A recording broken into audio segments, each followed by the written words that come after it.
Have you ever been watching one of those cooking shows and thought to yourself, my God, I could do that? That looks easy. Well, Sandra Lee, for about the next 6 minutes, shows you that yes, it is easy and you probably could be hosting her show too. As Sandra Lee shows you how to make a hot dog with a jar of chili sauce, some frozen French fries, and how to sprinkle some taco seasoning over everything.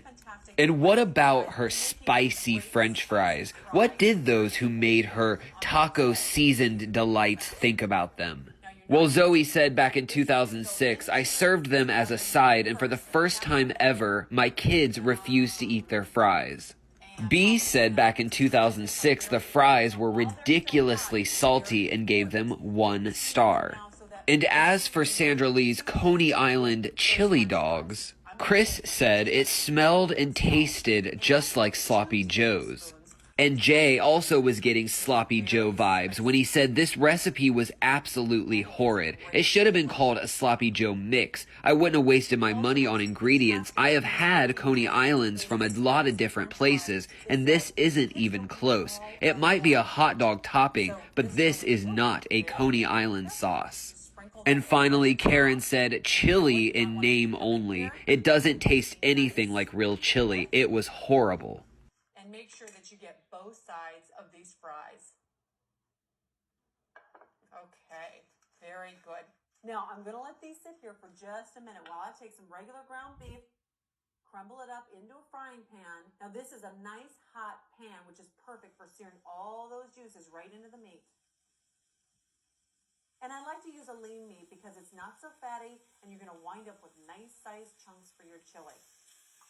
Now let me just wash my hands real quickly. Now this is a great trick when you're making hot dogs. Always start a pot of water boiling. And you're gonna put your hot dogs right inside of here. And then put your lid back on. And what you're gonna do is turn it off and let it sit there for just a couple minutes, and they cook up like this. They're nice, they're plump, they're juicy. Now I want you to come in here and just take a fork, separate these chunks of meat, make them a little bit smaller, and make sure you cook it all the way through. And that's about the size that you want your chunks of meat to be. Now to this, I'm gonna add an entire jar of chili sauce. And then I'm going to add just a teaspoon of Worcestershire. And then a quarter of a cup of water. 1 tablespoon of mustard. And then you're going to add just a half a teaspoon of onion powder. Combine all this together. I want to reduce it just a little bit. And then one last thing, you're gonna add an ordinary package of the chili mix, the powder that you get at the store. All of these ingredients together create the most amazing flavor. You're gonna love this.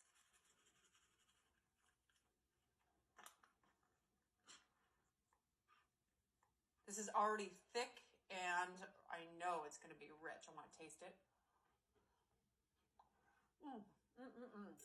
That is so good, yum. Okay.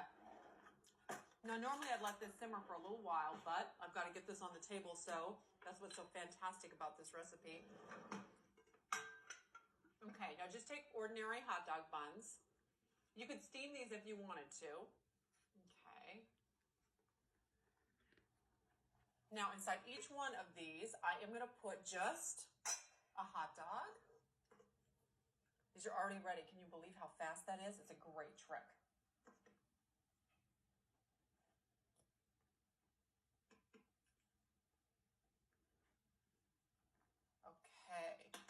Now I just want to put some of these spicy fries on here.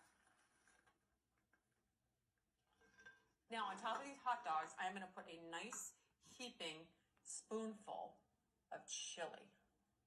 Doesn't that look delicious? You know, just this one recipe of Coney Island chili will do a whole package of hot dogs. Now I'm just going to put some pre-shredded cheese on the top of each one of these. This is cheddar, but you know what? Austin loves American cheese, so that could be delicious if that's what you like. You could use like maybe a pepper jack cheese, something with some spice in it, like jalapeno. They have all sorts of pre-shredded cheeses in the grocery store to choose from. Just a little bit of onion, not too much. And you know what? This chili is so good. I'm even gonna put a little bit on top of the fries. Now just a little bit of cheese on top of those, and we have a delicious meal. What'd that take? A couple minutes? Okay, I'm gonna set these on the table. Today is all about a chili cook-off. So when I come back, I'm gonna show you the best chili omelet. I eat this once a week, at least. A hottie cupcake that is so delicious, and a Brickhouse Bloody Mary. See you in a second.